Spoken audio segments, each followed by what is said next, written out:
world. Now the roof seems coming. Welcome to the Caribbean Cricket Podcast, your one-stop shop for all things West Indies cricket. By the fans, for the fans.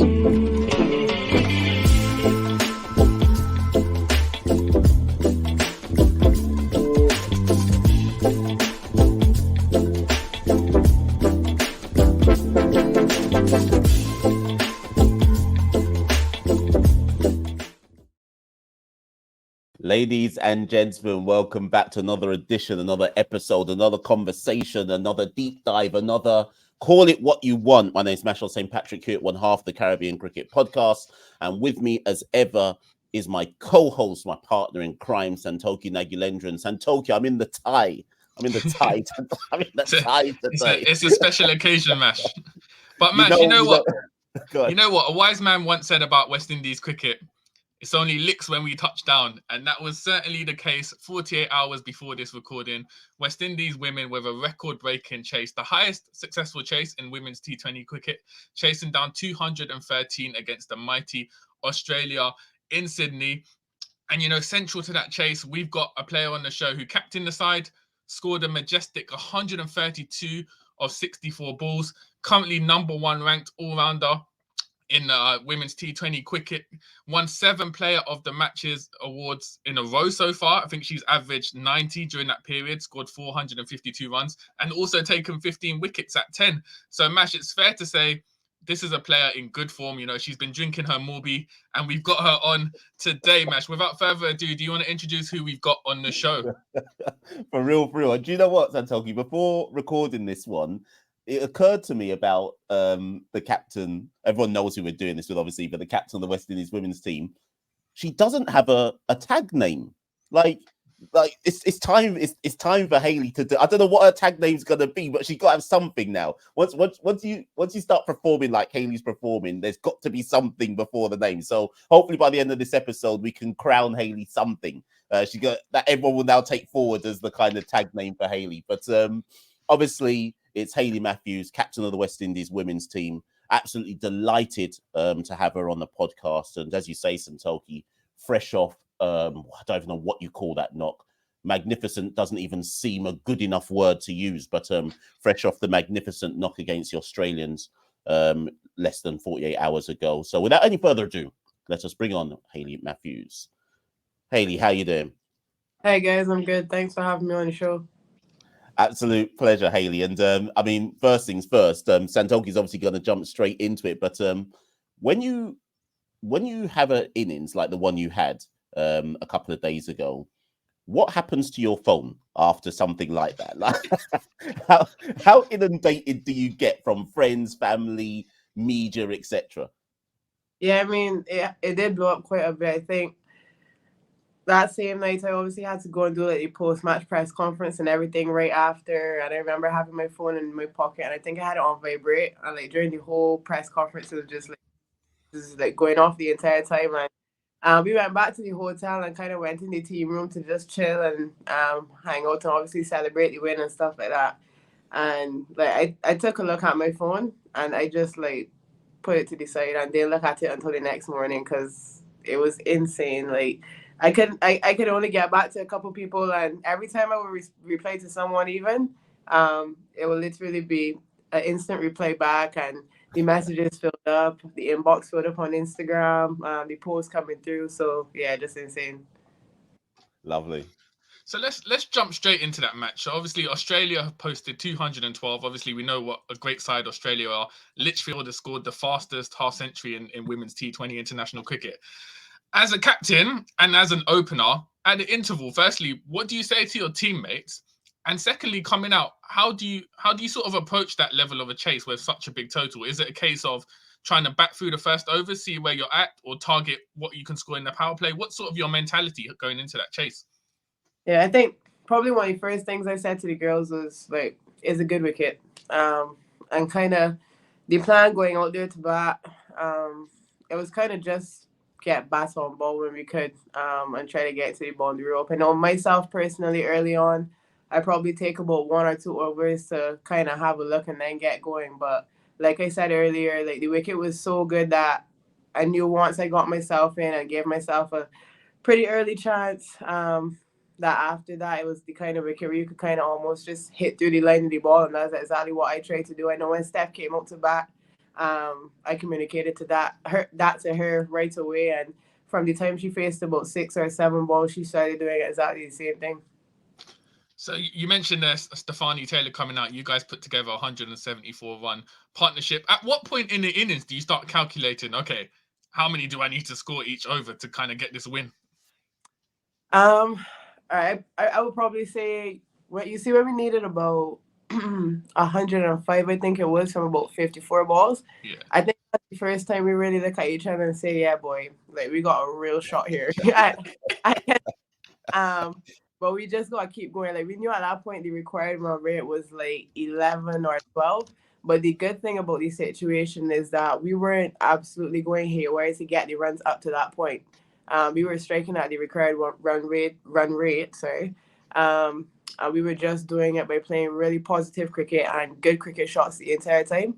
And I think we just kind of spoke about keeping the pressure on, like looking for a boundary early on in the over and trying to score off as many balls in the over as we possibly could. And she made the job real easy for me from the other end. I found the overs that I kind of struggled a little bit. She magically found the way at the other end to get the boundary, and we worked hand in hand really well. And obviously with the wickets in hand, we had the freedom as well to just kind of keep going right through the innings. Hayley, obviously we have a new coach, Shane Dites, and this is the first series. Shane's only really just come into the kind of looking at the setup with the West Indies women's team. We had Courtney before that. We had interim coaches, so on and so forth. You, in the last year and a half, 2 years ish, you've gone up and down the order a bit. Now it looks like you're firmly set as you're gonna come in, you're gonna open, and you effectively lead from the front with both bat and to an extent with ball. How do you manage, in conjunction with the coaching staff, your workload in terms of you're seen globally as the kind of best batter in the side, but what for you is do you prefer to open, given your all-round duties? Yeah, I definitely prefer to open. I think even I think it was early 2022, late 2021 when I was probably batting middle order for West Indies in the 50 over stuff. I'm preparing for that World Cup.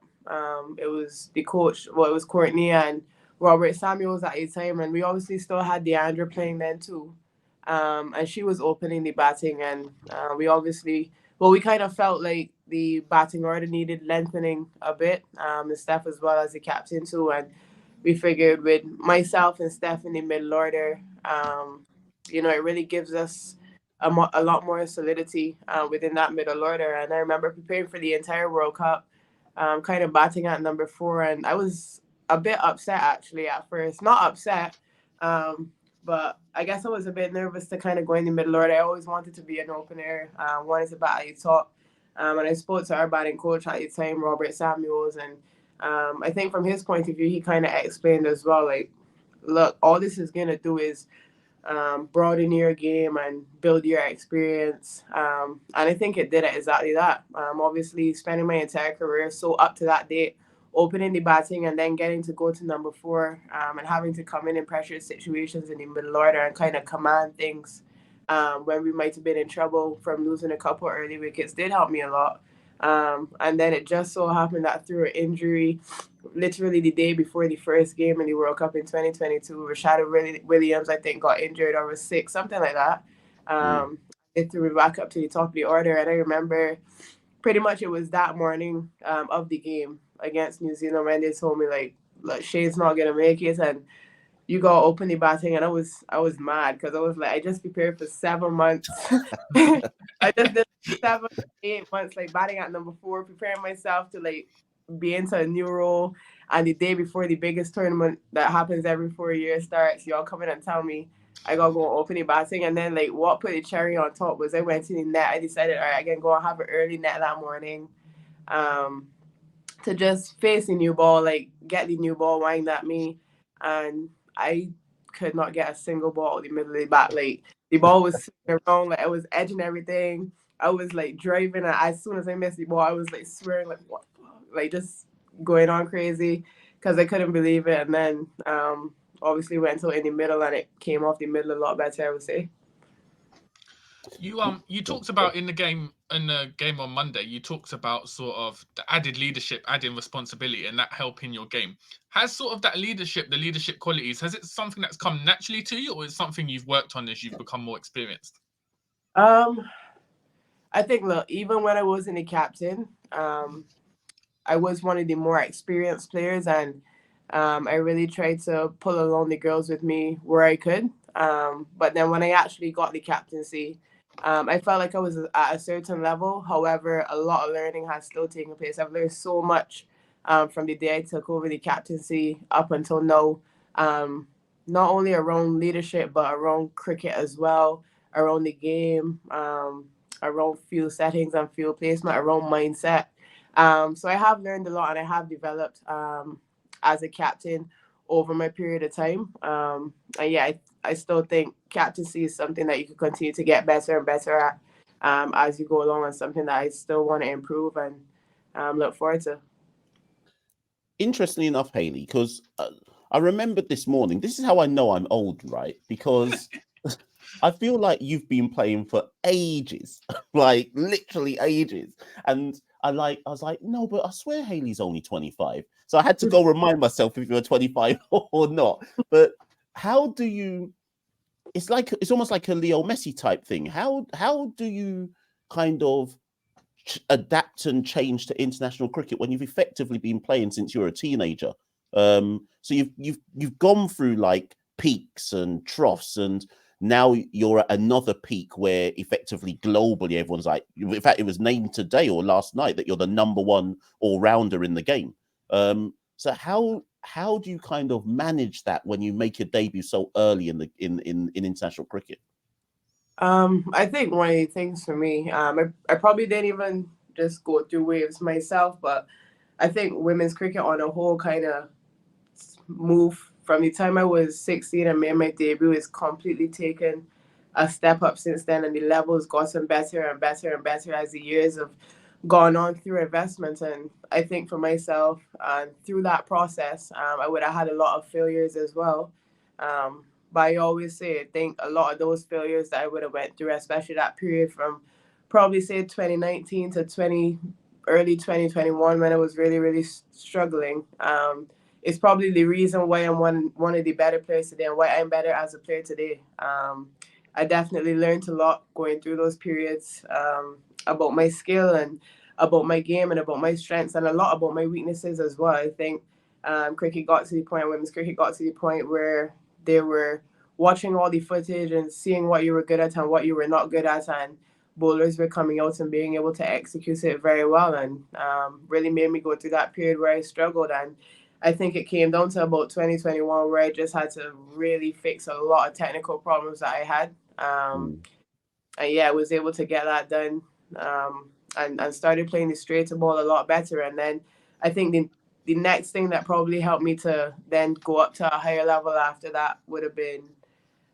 finding out a lot more about my game. I would have obviously played a lot of franchise and T20 cricket, and I think before I would have probably thought my strengths are maybe down the ground and to mid-wicket, like typically what a lot of West Indian players think their strengths are. But you know, when I really had conversations with coaches around me, and when I really started to feel my own game and think about what was comfortable for me when I was batting and what were my best areas, I discovered a lot about my offside play, and I think that for me has been one of the reasons why I've been able to move to the next level. It's interesting because in the men's game, we often hear analysts and players talking about how red ball cricket is so important to players finding out the fundamentals and improving their game, even in T20s. Obviously, since 1979, West Indies women have only played one single test match against Pakistan in 2004. Is that something, we had a lot of questions about this, is that something you'd still like to see eventually playing a test match for West Indies? Yeah, I'd absolutely love to play a test match for West Indies. I think test cricket is still the pinnacle of cricket. It's called test cricket for a reason. I've never gotten the opportunity to play it, but I can imagine it's the most challenging format out there, and I would love for the opportunity to be able to go out there in some whites with the West Indies badge on my chest and represent the West Indies at that level. And I think the sooner we can start getting maybe some 2 and 3 day cricket integrated, even into our camps, into our setups where we've got the best players within a group. The quicker we could get to that level to hopefully play some test cricket as the rest of the world has really started kicking on with it now. In your career, have you ever heard discussions with administration or stakeholders about plans about playing longer form cricket for the women's game?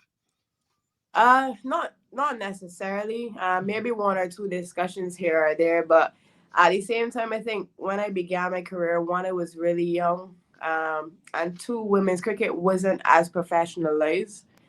So you probably didn't have the opportunities, especially as a 16 or 17-year-old girl, to kind of have those conversations with administration and stuff like that. I know for certain, now that I'm obviously a lot older and have much more of a senior role being the captain of the team, the administration and the board have definitely opened up a lot when it comes to having conversations and hearing our side of it. And they have taken a lot of things on board of late. But yeah, I know for sure that's one of those things that we're going to try to push really hard over the next few years to see if we can get it done. And you talk about starting your career young. You played for Barbados senior women's team, age 12. Firstly, what was that experience like as a 12-year-old playing that level of cricket? And secondly, was it at that point you thought, okay, cricket could be my career, or was it something you were just doing as like for fun at that point? What was sort of your mentality at that age? I mean, honestly, like when people ask me about like that first regional tournament I played and stuff like that, like it's also blurry. Like I was 11 or 12 years old. I mean, like, you don't remember every single thing that happened when you're 12 years old. I remember little things like going to the ground and like hanging out with the girls. I don't think I played all the games even. And it kind of all gets blurred up as well because I went to under 19 tours around that time too when I was 9, 10, 11. So I can't even remember the ground that I played at and what it looks like. I just remember that I made the team that year and that I went to St. Vincent. But yeah, from the time I was probably 10, 11, 12 years old, I knew I wanted to be a professional cricketer.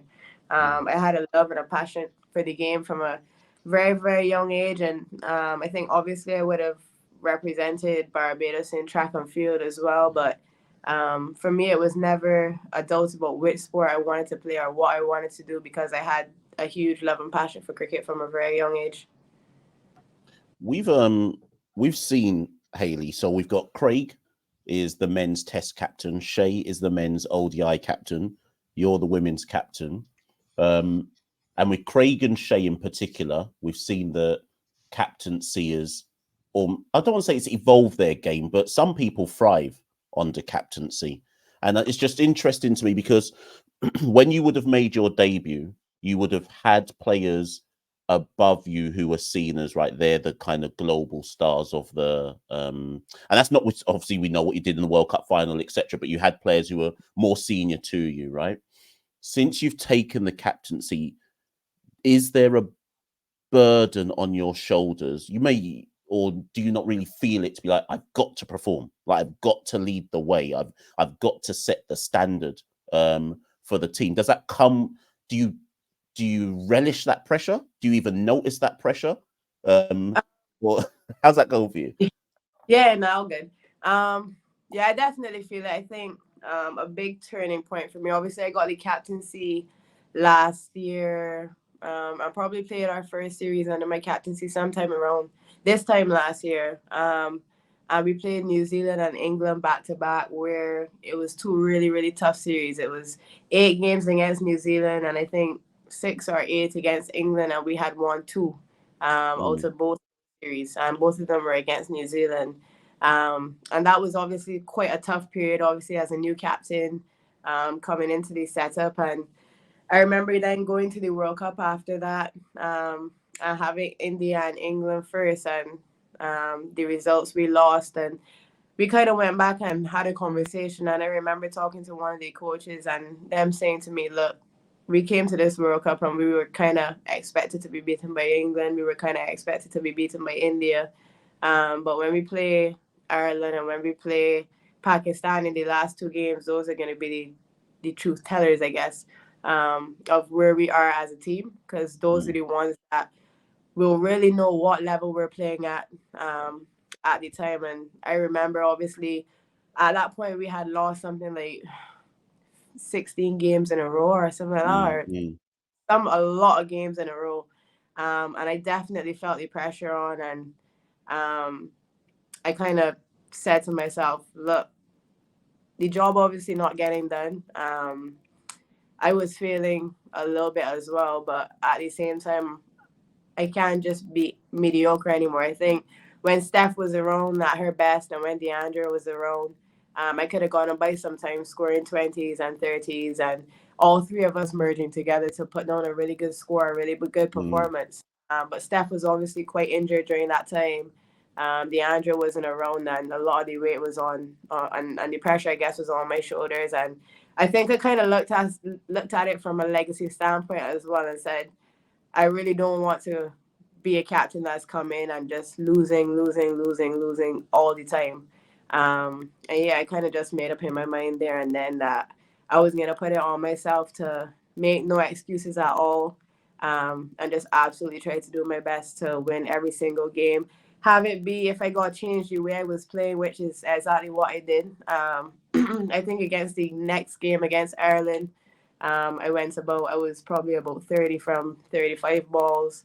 And throughout that innings, the wicket was very good. And there were balls that were probably there that I wanted to smoke over long on, and had to kind of hold myself back a bit, just because of the responsibility. But I think as I go on with the captaincy now, I'm finding ways to still be able to free up, while having the responsibility on my shoulders at the same time. Yeah, I totally hear that. And I briefly mentioned beforehand the World Cup 2016. 2016 is kind of been seen as the it's almost like an albatross that everyone hangs around every player's neck in the region, women, men, whatever it might be. Obviously, the under-19s won then, the men won the T20, the women won. And you would have been, how old were you at the time? I went as a 17-year-old and I turned 18 at the World Cup. Right. So you scored a 50 in the final. And as much as you said to Santoki, it's hard to understand what it was like being a 12-year-old debuting for Barbados. How do you, as a 17-year-old who turns 18 in the World Cup, reflect on scoring the kind of a key innings in the World Cup final itself to then do kind of like historic achievement for West Indies in general? Yeah, I mean, I remember going on, I was very nervous, but one thing that I can say about that innings is that I just enjoyed myself. Like when you're young and you're free and you're new to the game at the international level, at least, you're free yourself when you're at the crease batting, and that's just what I did. I remember like looking back on the highlights and playing some shots that I said in my head, geez, like I probably wouldn't even say that in certain situations. But because you're so young and so free and so inexperienced, sometimes I think the natural ability and talent in you almost has more of an opportunity to come out, because of it. With regards to your all-round skills, we always ask this, any player who comes on who's an all-rounder, everyone talks about your batting. And obviously you've come off the back of the 1-3-2. But I feel like no one talks a lot about your bowling. And like the amount of times you've like, I don't know, let's say West Indies are bowling to someone and everyone's gone at maybe 9s or 10s, and it'll be like Hayley Matthews, 4 overs, none for 16, or whatever it might be. And I almost feel like your bowling, believe it or not, goes under the radar a bit. But I'm intrigued to know what you think your strongest suit is. So do you think they're side by side? How do you proportion out your training in either suit, and where do you kind of put your bowling at? I think probably last year I would have said my bowling was stronger than my batting. Just because I was being very consistent with the ball, bowling great off breaks, bowling tight almost every game, getting a lot of wickets, and probably wasn't scoring too many runs as well. Whereas I feel like probably earlier on this year, I would have said I think both of them are on the same level. My batting and bowling quite even. I felt like a genuine all-rounder. And now I would probably say my batting starting to step up a little more. But I mean, I think that's good. I think that I kind of glad to see that. 1 minute my bowling taking over, the next minute my batting taking over, because it's kind of showing me that something always going really well. So yeah, I think right now the batting might have the edge, but who knows? I might come and score and done tomorrow and take 4 wickets, and then probably say that my bowling's the one on top. So see how it is. And we've talked a lot about West Indies. We haven't even touched on your accolades in franchise cricket. Obviously, earlier this year, you were player of the tournament in the Women's Premier League for Mumbai Indians. You won the Women's CPL with Barbados Royals. You're staying in Australia after this tour to play for the Melbourne Renegades in the Big Bash. Sort of, firstly, you've talked about the positives that franchise cricket has added to your games. How do you deal with the challenges of, firstly, I guess, traveling throughout most of the year playing in different tournaments? And secondly, as like a marquee star player, that pressure to be expected to perform from game one for different franchises where you might not necessarily be familiar with all the players and the sort of tactics. Yeah. I think, well, it is pretty tough to be away from home a lot, but at the same time, I enjoy playing cricket, and this is my career, and this is what I've chosen to do. And I can tell you for sure, like, I would take traveling the world and playing cricket probably over sitting in an office any day. So I mean, I'm still grateful for the opportunity, 100%. And then yeah, I guess around the pressure of, I guess, going as marquee players in tournaments, I think a lot of the teams that I've played for over the last couple of months and the last couple of years have really given me the freedom to kind of go out there and just be free and express myself with the bat. And I think it's something that I've really appreciated. Obviously, at the WPL, I had the opportunity to play in a really good team. And that was something that I really, really enjoyed, because I could literally go out there and express myself with the bat. If it didn't necessarily go well, there were people right behind me scoring the runs, which I really, really appreciated. And I think, honestly, is the kind of level I want to see West Indies get to. And I know the girls are working really hard to get to that level. And a lot of it is not their fault. I mean, we've obviously got a domestic structure that isn't going to produce world-class players right out of it. And a lot of the girls are going to have to come and learn on the job here playing for West Indies. And I've been fortunate enough that I got the opportunity to play franchise cricket at a really young age and kind of learn and grow with the game while it was growing. Whereas a lot of them are going to kind of come in now and almost be thrown in the deep end in a sense. But yeah, hopefully over the next few months and the next few years, obviously it's a process. But yeah, I'm really hoping that the girls can learn and progress really, really quickly. And that's why, as the captain, I'm just trying to set a really good example for that. You know what? You're being humble, Hayley, because now you're the ranked number one all rounder. You should and will be, you would imagine, a hot commodity going forward in all leagues at all times. So your calendar's going to become even more chock-a-block now based on your accolades. But you touched on the domestic structures there, and West Indies under-19 women's team played a World Cup recently as well, and we've started to see some of that group start to be exposed to the international level as well. I'm thinking of people like Zaida James, Munasar, Sunil Shaw, etc. And I guess apart from maybe the fair break tournament, the only thing that I would say, and I don't know how you think we bridge that gap. Obviously, you get franchise deals, and Stefani will, and maybe a Chanel Henry will, right? But it's not widespread yet for a lot of the younger West Indian talent that come through. So someone like a Zaida James, who's very talented in and of her own right, obviously has a lot of development to go, and even a Rashada Williams, who I think has developed significantly in the last year and a bit. How, given our domestic structures, how do you see the kind of pathways for them to get more exposure? It's hard because obviously you came up at a different time, and if they almost have to perform for West Indies to be able to get exposure elsewhere.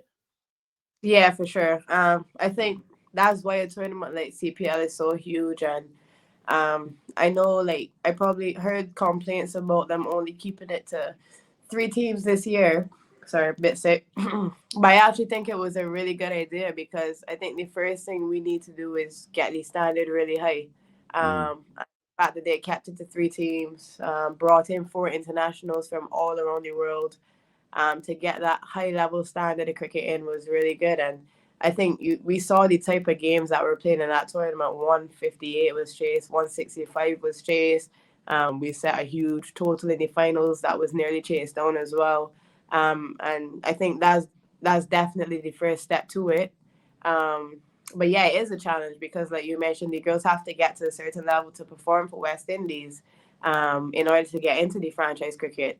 But then I guess the case of it was also, how do they get to that level off of our domestic structure? And I guess that's where, like I said, the CPL and the training camps and stuff like that we have are.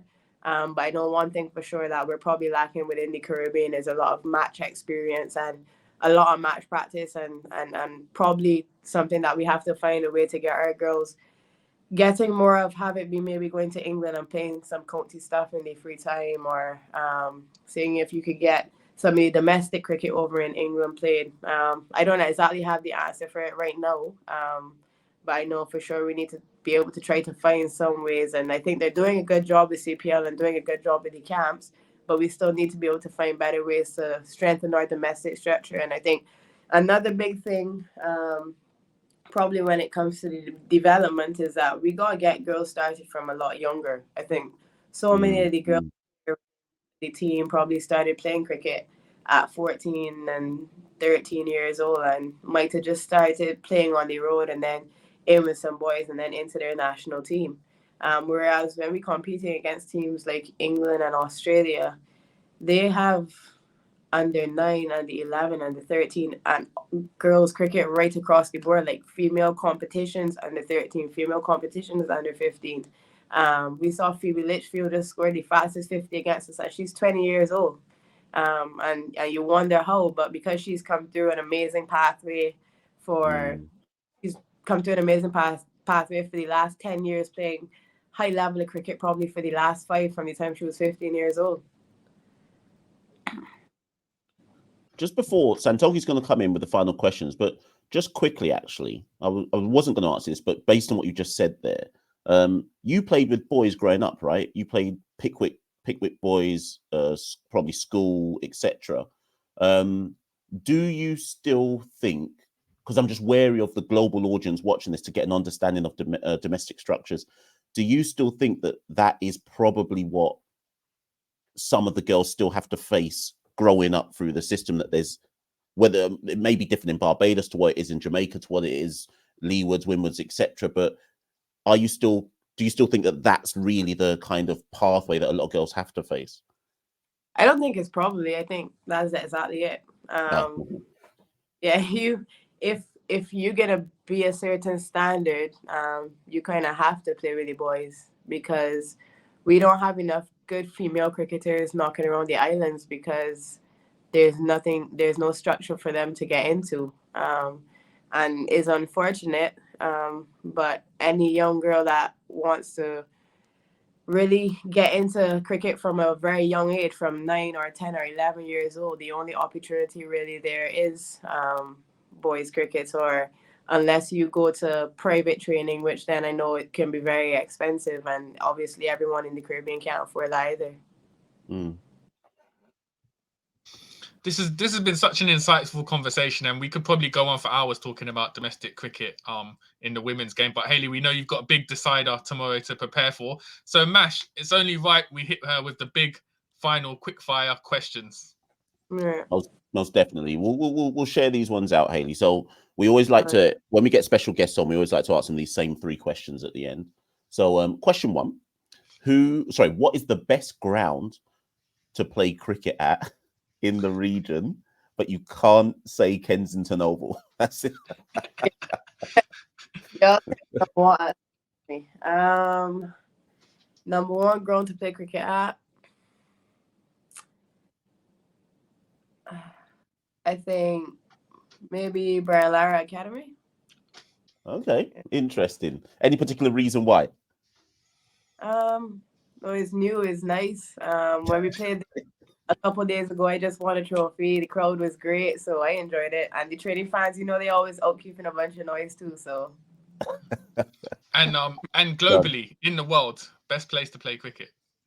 Best place to cricket. I really enjoyed playing at the Kia Oval. Okay. In London, yeah. I played there a couple times throughout the 100, and it's been sick. Well, we'll make sure you're here for the next 100 as well, and we'll touch base. We'll touch base. The Oval is our local crowd, so we'll touch base. But and lastly, Hayley, best player you've played against or with throughout your career thus far? I would probably have to say Natalie Silverbrand. I played with her at Mumbai, and thankfully with her there because I absolutely hate bowling to her. I think she's, if not the best, definitely one of the best batters in the world, and a great all-rounder as well, and just, in my opinion, one of the best cricketers out there. Love that. Listen, Hayley, as Santoki says, we know that your kind of schedule at the moment is really tight as the captain, as a player, etc. We got, as Santoki says, we also got a series decider coming up, more games coming up in the tour. So first things first, and once again, congratulations on the knock, a historic knock and a historic win, I should say, for the West Indies women's team. Thank you so much for coming on the show. People were super excited when we told them that you were going to come on. So thank you for everyone who's listened to this one and continue to support, obviously, and rally around the West Indies women's team, Hayley as a captain, etc. But Santoki, let you wrap this one up.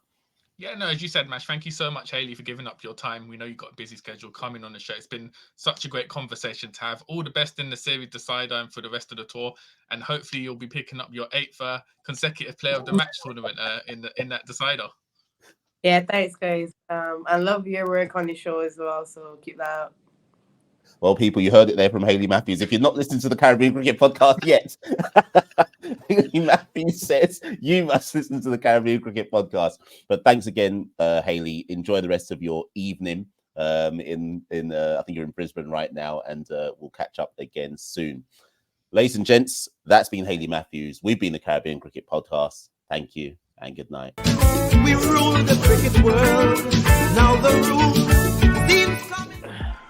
Welcome to the Caribbean Cricket Podcast, your one-stop shop for all things West Indies cricket.